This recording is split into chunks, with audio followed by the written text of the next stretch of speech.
नमस्कार दोस्तों।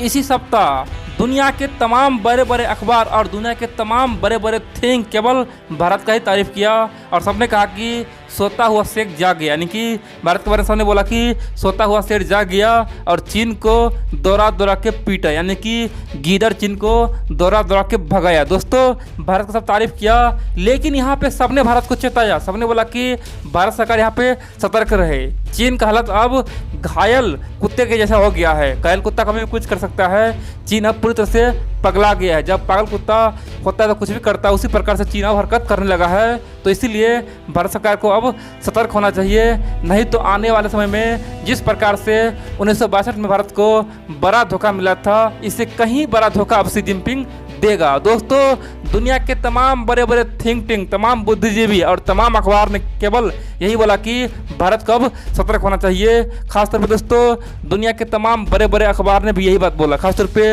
यूरोप के अखबार, जापान के अखबार, अमेरिका के अखबार, सबने दिल खोलकर भारत के बारे में लिखा और बोला कि भारत सरकार अब सतर्क हो जाए। इसीलिए आप लोग पूरा वीडियो देखिए और समझिए आखिरकार भारत ने ऐसा क्या किया जिसे चीन को आज मिर्ची लगा हुआ है और चीन अब 1962 से भी बड़ा हमला करने का फिराक कर रहा है। इसीलिए आप लोग पूरा वीडियो देखते रहिए। देखिए दोस्तों, आप लोग जानते हैं पिछले एक साल में भारत के आम लोगों के बीच में एक बहुत बड़ा विश्वास जगा है। सबको लग रहा है कि जिस प्रकार भारत सरकार ने राम मंदिर बनवा दिया, जिस प्रकार भारत सरकार ने कश्मीर से 370 हटा दिया, उसी प्रकार अब बहुत जल्द यानी कि 2020 से 22 के अंदर में अब पीओके को कब्जा करेगा, पीओके पे भारत में मिलाएगा, पीओके पूर्ण रूप से भारत का हिस्सा होगा। दोस्तों इस तरह का बातें चल रहा था। सब बोल रहा था कि पीओके भारत में मिल जाएगा क्योंकि भारत सरकार का यही अंतिम लक्ष्य है। लेकिन दोस्तों भारत सरकार ने यहाँ पे साफ कर दिया कि मेरा लक्ष्य पीओके नहीं है। सबसे मेरा पहला लक्ष्य अब हो गया चाइना, यानी कि चाइना से अक्साई चीन छीनना है, क्योंकि उसी अक्साई चीन से पीओके होते हुए सीपेक गुजरता है। और चीन का जो बहुत बड़ा महत्वाकांक्षी परियोजना है, आप कह सकते हैं सीपेक, जिसे चीन लाखों अरबों डॉलर कमाने का सपना देख रहा है। भारत सरकार अब अपना अक्साई चीन चाइना छीनने का पूरा मन बना लिया है और चाइना को बहुत बड़ा धमकी दे दिया है, चाइना को बड़ा चैलेंज किया है। और बड़ी बात यह है कि अक्साई चीन का कुछ हिस्सा दोस्तों भारत सरकार अब कब्जा भी किया है। दोस्तों आप लोग को जान के गर्व हुआ कि 2020 ऐतिहासिक साल है। भारत ने अक्साई चीन में अब अपना हाथ भिरा दिया है और 70 से 80 किलोमीटर जमीन अब भारत ने अपने आप अंदर मिला लिया है। यानी कि जो जमीन हमने 1962 में खोया था, उसे 2020 में हम लोग पाने का पूरा इंतजार कर रहे हैं। और बड़ी बात तो यह है कि हम लोग 60 से 70 किलोमीटर जमीन अभी अपने अंदर मिला भी लिए। दोस्तों इसीलिए चाइना पूरी तरह से पगला गया है, बौखला गया है। जिनपिंग अब अपने जनता को मुंह दिखाने का नहीं बचा है, अपने जनता के सामने में कुछ बोल नहीं पा रहा है। जिनपिंग पिछले कई हफ्तों से दोस्तों केवल सोच ही रहा है कि आखिर हम करें तो करें क्या। जैसे ही हमारा सैनिक बॉर्डर पर जाता है तो भारतीय सैनिक उसे छोड़ देता है, मार देता है, उसे मौके पास पहुंचा देता है। हमारे पास क्या ऑप्शन है? एक तरफ अमेरिका हमें घेर रहा है, दूसरी ओर ताइवान हमें घेर रहा है, तीसरी ओर जापान घेर रहा है। बड़ी बात तो यह है कि वियतनाम घेर रहा है। बड़ी बात तो यह है कि आज तमाम जगह चीन में विद्रोह उठा हुआ है। इनर मंगोलिया, हांगकांग, दोस्तों तिब्बत, सिजियांग प्रांत, हर जगह चीन में विद्रोह छिड़ा हुआ है। इसीलिए चीन सरकार यानी कि जिनपिंग पिछले कई महीनों से सोच रहा है कि आखिरकार हम करें तो करें क्या। और दोस्तों इसीलिए दुनिया के तमाम बड़े बड़े बुद्धिजीवी और तमाम थिंक टैंक ने भारत सरकार को सलाह दिया कि आखिरकार चीन अब पलटवार करेगा, पागल कुत्तों जैसा हरकत करेगा। इसीलिए आप लोग तैयार रहे। दोस्तों भारतीय आर्मी को तैयार होने का आदेश दिया है। तो चलिए हम लोग जानते हैं आखिरकार भारत ने ऐसा क्या किया जो चीन के लिए एक परेशानी का हब बन चुका है। अब चीन वार करने पे उतारू हो चुका है, युद्ध लड़ने के लिए उतारू हो चुका है, अपना जनता को मारने के लिए उतारू हो चुका है। दोस्तों चलिए हम जानते हैं। हम लोग जानते हैं दोस्तों कैलाश पर्वत भारत के दोस्तों बहुत ही महत्वपूर्ण जगह है। खासतौर पे भारत के तमाम हिंदुओं के दोस्तों श्रद्धा के लिए एक बहुत बड़ा केंद्र है। और आप कह सकते हैं कि हर साल हजारों लाखों की संख्या में लोग कैलाश पर्वत जाते हैं, वहाँ पे महादेव जी का दोस्तों पूजा करते हैं। आप कह सकते हैं कि कैलाश पर्वत का इतना महत्व है। लेकिन दोस्तों बड़ी बात तो यह है कि उसी कैलाश पर्वत पर चीन ने कब्जा किया हुआ है। जब से तिब्बत को चीन ने कब्जे में लिया है तभी से कैलाश पर्वत चीन के हिस्से में चला गया है। चीन उस पर ज़बरदस्ती दोस्तों कब्जा किया हुआ है। और हम लोग चीन से आज वीसा लेते हैं, यानी कि वीसा लेके अपने भगवान की पूजा करने जाते हैं। दोस्तों हम लोग के लिए ये बहुत ही शर्म की बात है। यानी कि भगवान शिव का जो पवित्र स्थल है कैलाश मानसरोवर, उस पर आज भी चीन अपना कब्जा किया हुआ है, अपना अधिकार जमाया हुआ है। और बड़ी बात तो यह दोस्तों हम लोग आज भी कुछ नहीं कर पा रहे हैं। भारत सरकार अभी भी कुछ नहीं कर रहा है। चीन से वीजा ले रहा है। लेकिन दोस्तों भारतीय आर्मी ने इस पर तगड़ा प्रहार किया है और उसी महादेव जी का स्थान को छीनने का पूरा प्रयास किया है और चीन को औकात दिखा दिया है। और आप कह सकते हैं कि अब की बार पीओके से पहले महादेव जी का स्थान हमें चाहिए।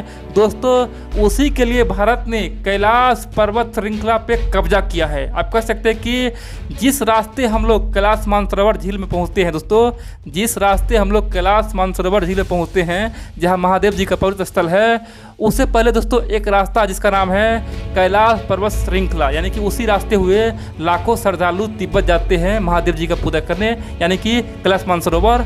लेकिन दोस्तों उस पर अभी भारत का कब्जा नहीं था, यानी कि भारत यहाँ पे कुछ नहीं कर रहा था, भारत के नियंत्रण से बाहर था। और दोस्तों यहाँ पे चाइना पूरी तरह से अपना नज़र गिराया हुआ था, यानी कि गिद्ध की नज़र से देख रहा था और उस पर हमला करने की कोशिश कर रहा था, उससे अपने और मिलाने का प्रयास कर रहा था। अब आप लोग पूछें कि आखिरकार इस कैलाश पर्वत श्रृंखला पे भारत का अधिकार क्यों नहीं था और यहाँ पे चाइना भी नहीं था, तो आखिरकार भारत यहाँ पे पीछे क्यों था, क्या कारण है? देखिए दोस्तों 1962 से पहले पूरे अक्साई चीन भारत का कब्जा में था, यानी कि पूरे अक्साई चीन भारत का हिस्सा था। दोस्तों भारत पे अपना नियंत्रण करता था, भारतीय फौजी उसे देखरेख कर रहा था। लेकिन बड़ी बात तो यह है कि जब 1962 में युद्ध हुआ उस समय भारत ने अपना बहुत सारे हिस्सा को गंवा दिया, चीन ने बहुत सारे हिस्से पे कब्जा कर लिया और खासतौर पे कैलाश पर्वत श्रृंखला पर भी दोस्तों कब्जा किया। आप कह सकते हैं कि चीन ने वहाँ पे कब्जा किया, लेकिन भारतीय सैनिक ने वहाँ पे रेजंगला में जिस प्रकार से चीनियों को मारा था दोस्तों, भारत का केवल 120 से अधिक सैनिक था और दूसरी ओर चीन का 1700 से अधिक सैनिक था। दोस्तों भारत ने कम से कम चीन का 1300 से अधिक सैनिक को मार दिया था। आप कह सकते हैं कि भारत का एक सैनिक चीन के 13 से 14 सैनिक पे भारी पड़ा था। दोस्तों चीन को मजबूरी में उस कैलाश पर्वत श्रृंखला से भागना पड़ा था, यानी कि डर के भागना पड़ा था। उसे लगा था कि यहाँ पे रहेंगे तो हम जीवित नहीं रहेंगे, आज नहीं कल तो भारतीय सैनिक हमें मार ही डालेगा। तो दोस्तों इसीलिए चीन अक्साई चीन पे कब्जा अपना रखा, लेकिन कैलाश पर्वत श्रृंखला को छोड़ के भाग गया। और उस समय भारत और चाइना के बीच में शांति वार्ता हुई। शांति वार्ता में चाइना ने कहा कि आप भी यहाँ पे अपना फौजी ना लाइएगा, यानी कि इंडियन आर्मी भी कैलाश पर्वत श्रृंखला पे नहीं आएगा और दूसरी ओर चाइना भी कभी यहाँ पे नहीं पहुँचेगा, यानी कि चाइना की आर्मी भी यहाँ पे नहीं पहुँचेगा। ये हम दोनों के लिए बाउंड्री हो गया, यानी कि हम दोनों के लिए ये सीमा हो गया, ये कैलाश पर्वत श्रृंखला हम लोग के लिए बाउंड्री होगा, यहाँ पे कोई नहीं पहुँचेगा। यानी कि दोस्तों जो ज़मीन पहले भारत का था उस पर चीन ने बाधा लगा दिया, बोला कि ना हम जाएंगे ना आप जाएंगे, अगर आप यहाँ पे आएंगे तो युद्ध होगा। और दोस्तों भारत तब से लेकर अब तक कुछ नहीं किया, यानी कि अपना ज़मीन गंवा दिया। भगवान शिव के पवित्र स्थल यानी कि कैलाश मानसरोवर झील तक पहुँचने का रास्ता था जिसका नाम था कैलाश पर्वत श्रृंखला, उसे भी गंवा दिया। और दोस्तों भारत ने अपना सबसे बड़ा मिस्टेक वहाँ पे किया था। लेकिन दोस्तों भारत सरकार 2020 में सब कुछ बदल कर रख दिया है। मोदी सरकार ने ऐतिहासिक फैसला लिया है।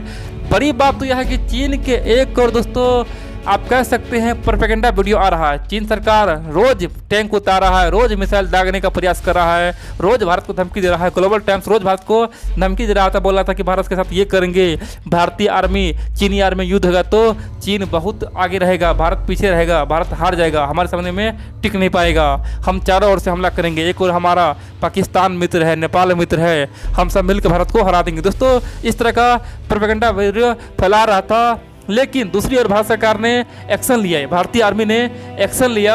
और आप कह सकते हैं कि 29 अगस्त और 30 अगस्त दोस्तों ऐतिहासिक कांड हो गया। आप कह सकते हैं कि भारत ने फिर से उसी कैलाश पर्वत श्रृंखला पे कब्जा किया जिसे बोला था कि उस पर हम कभी नहीं चढ़ेंगे, यानी कि उस पर्वत पे हम कभी भी नहीं जाएंगे, ना हमारा सैनिक जाएगा। भारत ने फिर से उसी पर्वत को पूरी तरह से कब्जा कर लिया। भारत ने साफ कर दिया कि अब ऐसा कुछ नहीं होगा, पहले मेरा था अब मेरा ही रहेगा। इतना ही नहीं, आने वाले समय में पूरा अक्साई चीन को हम लेंगे, तुम्हें जो करना है कर ले। चीन को सीधा चेतावनी दिया, तुम्हें जो करना है कर ले, अब तो हम आर्या पार करेंगे। और बड़ी बात तो यह है कि भारतीय आर्मी ने 29 और 30 अगस्त के रात को 70 से 80 किलोमीटर ज़मीन पे अपना कब्जा किया और उसे भारतीय सेना के नियंत्रण में लाया। दोस्तों यहाँ पे चाइना कुछ नहीं कर पाया और भारत ने यहाँ पे साफ कर दिया कि भारत जब चाहे वो हासिल कर सकता है, जिसे चाहे उसे छू सकता है, जिस ज़मीन पे चाहे कब्जा कर सकता है। चीनी कुछ नहीं कर सकता है, चीनी डरपोक है। और दोस्तों चीन को लगा कि अभी हम हार गए ना, फिर से 30 अगस्त के रात दोस्तों कई हजारों चीनी सैनिक इस जमीन को छीनने का प्रयास किया और दोस्तों कुछ भी नहीं हुआ। बड़ी बात तो यह है कि 31 अगस्त के रात फिर से चीनी सैनिक हजारों की संख्या में आया, लेकिन फिर भी उस जमीन को नहीं ले पाया। यानी कि चीन ने लगातार 3 दिन दोस्तों कोशिश किया था कि वो कैलाश पर्वत श्रृंखला को अपने कब्जे में ले ले, उसे हथियार ले, लेकिन दोस्तों ऐसा नहीं हो पाया और चीन का औकात दिख गया, चीन का दम दिख गया। और दोस्तों चीन बौखला के, चीन डर के, चीन को लग रहा था कि भारतीय सैनिक जिस प्रकार से एक्शन ले रहा है, क्या पता आने वाला समय में पूरा अक्साई चीन न छीन ले। दोस्तों चीन को इस तरह का डर समा गया और इसीलिए चीन ने अपना तमाम वहाँ पे टैंक उतार दिया दोस्तों, वहाँ पे कई सारे मिसाइल तैनात कर दिया। और बड़ी बात तो यह है दोस्तों, चीन डर के कह सकते हैं आप, वहाँ पे गोलीबारी फायरिंग भी किया। यानी कि भारत को संदेश दिया कि अब आप हमारे यहाँ पे आओगे, हमसे ज़मीन छीनोगे तो हम फायरिंग करेंगे, हम गोले बारूद छोड़ेंगे। दोस्तों चीन ने इस तरह का संदेश दिया। यानी कि 1975 के बाद, यानी कि 40 साल बाद चीन ने समझौता तोड़ दिया और यहाँ पे गोलीबारी फायरिंग किया और भारत को दोस्तों धमकाने का प्रयास किया। आप कह सकते हैं कि चीन का यहाँ पे डर दिख गया, चीन का जो डर है वो सबके सामने में आ गया।